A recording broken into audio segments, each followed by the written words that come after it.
વાવ, થરાદ અને બનાસકાંઠાના 25 ગામોમાંથી પસાર થતી પાવર ગ્રીડ કંપની લાઇનના વળતરને લઈને કલેક્ટરને આવેદનપત્ર અપાયું.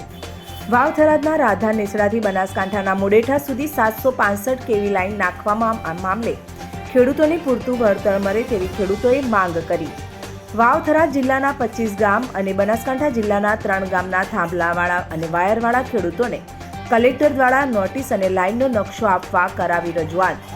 સરકારની ગાઈડલાઈન પ્રમાણે ખેડૂતોના ખેતરમાં પ્રવેશતા પહેલા ખેડૂતોની મંજૂરી લીધા પછી ખેતરમાં પ્રવેશ કરવાની કરી માંગ, તો પાવર ગ્રીડ કંપનીના અધિકારીઓએ ખેડૂતોને સાથે રાખી પંચનામું કરવા ખેડૂતોની માંગ. વાણિજ્ય હેતુના ઓર્ડર પ્રમાણે વળતર ચૂકવવા ખેડૂતોએ કરી માંગ, તો મોટી સંખ્યામાં ખેડૂતો વાવ, થરાદ કલેક્ટર કચેરી ખાતે પહોંચ્યા. સરકાર દ્વારા ખેડૂતોના હિતમાં નિર્ણય લેવાય તો આગામી સમયમાં ગાંધીજી માર્ગે એક આંદોલન કરવાની ખેડૂતોએ ચીમકી ઉચ્ચારી.